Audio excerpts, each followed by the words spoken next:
Welcome back, everyone. It's Charlie. Marvel just announced, as part of the larger changes it made to all of its movies next year, is making some huge changes to Captain America 4, which is currently being called Brave New World, and it changed the title once already. We'll see if they change it again.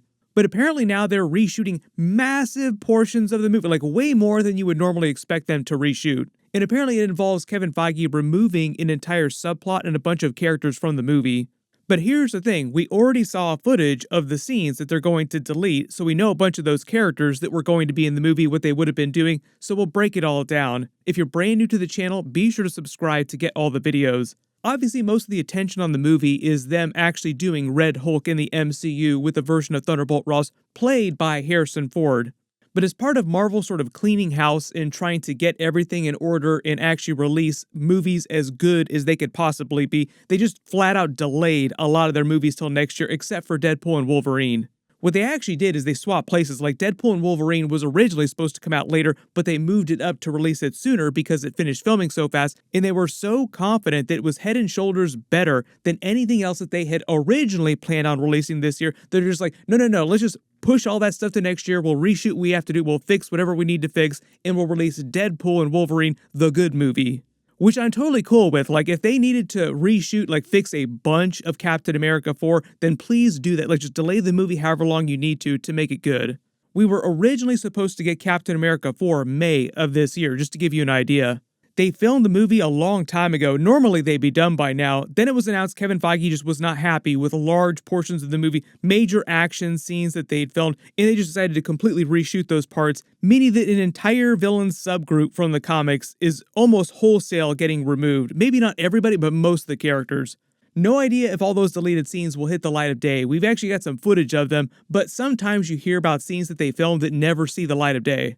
What they're changing is the Serpent Society plot and characters, and a major action scene that was going to feature the new Falcon, Captain America, Torres as the new Falcon with his new Falcon suit from the comics, and Isaiah Bradley fighting the Serpent Society. It sounds like they were going to give him some kind of action scene in some way. I know a lot of people would love to see some 1950s flashbacks with his character when he was still active as a version of Captain America with the military. They filmed a big action scene with those characters all together. They weren't really clear what was happening in the action scene. We have some footage of it, but apparently them completely changing, like getting rid of the action scene, will also necessitate them getting rid of the entire Serpent Society subplot. And I believe this footage is from that fight scene that they keep referring to. These two members of the Serpent Society are Rosa Salazar, who you probably recognize. She's playing Diamondback from the comics, and Seth Rollins, who most of you know from WWE, is supposed to be playing Cobra from the Serpent Society. They basically tuned up their powers from the comics with technology, like they're technology supervillains. Originally, what they were going to be doing is they were going to be a villain group working on the DL for Val, who'll be using her resources at the CIA to get her hands on the adamantium on the dead Celestial Tiamat, which they're calling Celestial Island during the events of the movie. They're finally paying off that dead Celestial subplot, and because we have X-Men coming back into the MCU in a big way, like a bunch of characters showing up and all the stuff that happened with the multiverse X-Men characters and Deadpool and Wolverine, they're finally introducing the concept of adamantium to the MCU. They're just saying that it comes from Tiamat, which is a bit of a change from the comics. Originally, adamantium was created by the United States when they were trying to replicate vibranium artificially, so it became an alloy of vibranium. Slightly different properties in that it's indestructible, whereas vibranium reflects force. So when you talk about adamantium-based characters like Wolverine versus characters like Black Panther who rely on vibranium, it's sort of like the immovable object meets the unstoppable force. And it's meant to be a continuation of the plot that we saw in Black Panther Wakanda Forever, where everybody around the world, like all world governments in general, wanted Wakanda's vibranium, and there was this threat of war. Like, people were worried that they were actually going to attack Wakanda to try to take it by force. By the time Captain America 4 begins, they discover this new quote-unquote resource, adamantium, which is just as good, if not better in some ways, than vibranium. Not totally better, but a good alternative because Wakanda is so heavily defended. So it becomes this big race to claim the resources from Tiamat before all the other world nations do. And basically you have characters like Val doing things as shadily as possible, trying to get there as quickly as possible, get everything as quickly as possible, and that requires her to go beyond the law, so to speak, which is where her contacts with the Serpent Society come in, basically paying them to do her dirty work. And it sounds like based on the action scenes between Serpent Society and the new Falcon Captain America, the new Torres Falcon, He starts to uncover what's really going on, and things get really shady and mixed up with the US government in Thunderbolt Ross, who's become the new president of the United States and is also turning into the Red Hulk during the movie. So it's one of those situations where like the real quote-unquote villain of the movie winds up being Val and Thunderbolt Ross, even though they're not openly portraying them that way. Like the new Falcon Captain America is actually supposed to have a relatively decent relationship or working relationship with the new version of Thunderbolt Ross. So I think they're trying to portray Thunderbolt Ross in a more balanced kind of way, like he's not overtly evil. He just has ideas and methods for protecting America that go way beyond what Falcon Captain America, the other good characters, are willing to do. So it is totally possible that Rosa Salazar's Diamondback does survive all the reshoots, but whatever was happening during this scene is completely changing, like completely new subplot. And because they're doing all this Hulk-related plot, there's a lot of super deep cuts for the Incredible Hulk movie with them bringing back some classic characters that we haven't seen in a long time. Some of that footage that we've seen starts with a funeral that they're having in the movie. And a lot of people are wondering whose funeral is this meant to be, because Falcon, Captain America, I mean, they're just calling him Captain America. He's there with this other woman, also in formal military dress. The rumor is that she's playing his love interest in the movie, also from the military. Makes sense. Torres is also back from Falcon and Winter Soldier. He's still Captain America, or Falcon, however you want to think about him, his sidekick. By the events of this movie, it'll be like the progression in the comics. When Anthony Mackie becomes Captain America, Torres becomes the new Falcon with a new set of wings. So like online, there's just been a lot of stuff about Steve, actually. Some people, they think that he's in the secret base on the moon. Here's the big thing, though. They brought back Liv Tyler as Betty Ross from way back in the Incredible Hulk movie, like she's finally back. There have been rumors about her coming back and cameoing at some point for a long time now. They haven't confirmed any kind of crazy multiverse cameo scenes from Edward Norton as his Bruce Banner Hulk, but there are a lot of other characters from that Incredible Hulk movie that are back during this. As you can see, Betty Ross is dressed in the customary black in U.S. funerals.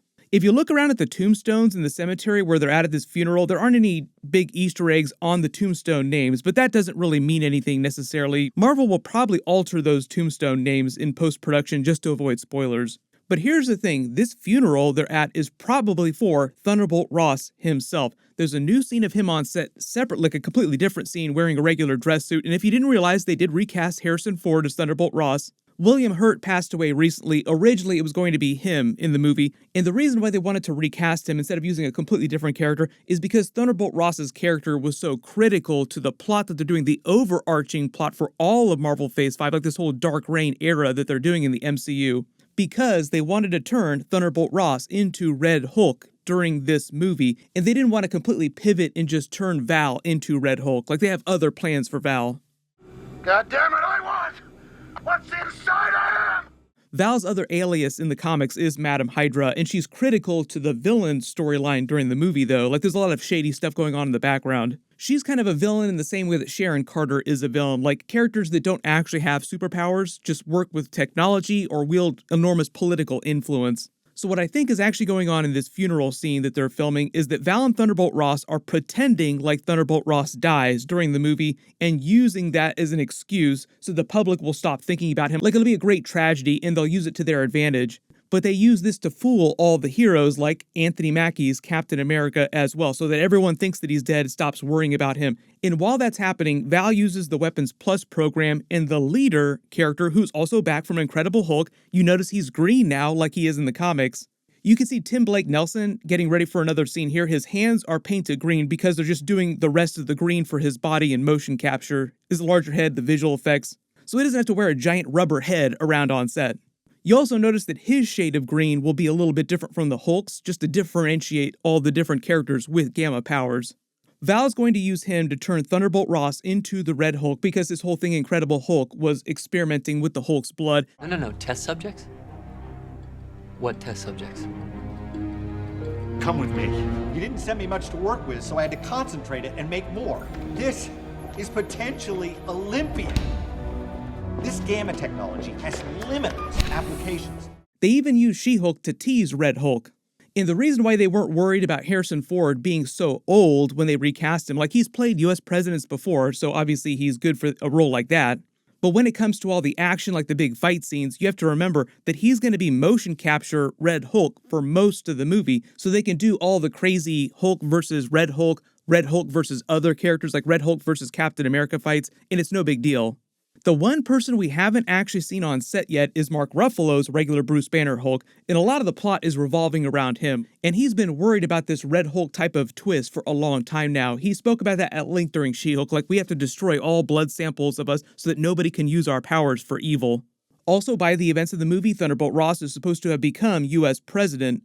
They didn't say how that's supposed to happen, like how that transition happens, because we know that Dermot Mulroney is playing a version of Ritson, who was president of the United States during the events of Secret Invasion. Captain America 4 is meant to take place after that, so what they might say is that he just loses in the next election to Thunderbolt Ross, who's running for president, because in real life, we're in the middle of the United States presidential election this year.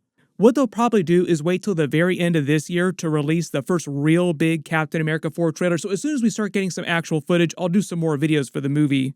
There's a bunch of big stuff coming up. We have Invincible Season 2 episodes and X-Men 97 episodes, both happening in the next couple of weeks. We'll get a new Deadpool and Wolverine trailer pretty soon. Be sure to enable alerts for my channel so you don't miss any of that. Everybody click here to learn about all the movies and Disney Plus shows that Marvel just quietly canceled, maybe not so quietly, and click here for all my Deadpool and Wolverine videos. Thank you so much for watching, and I'll see you guys in the next one.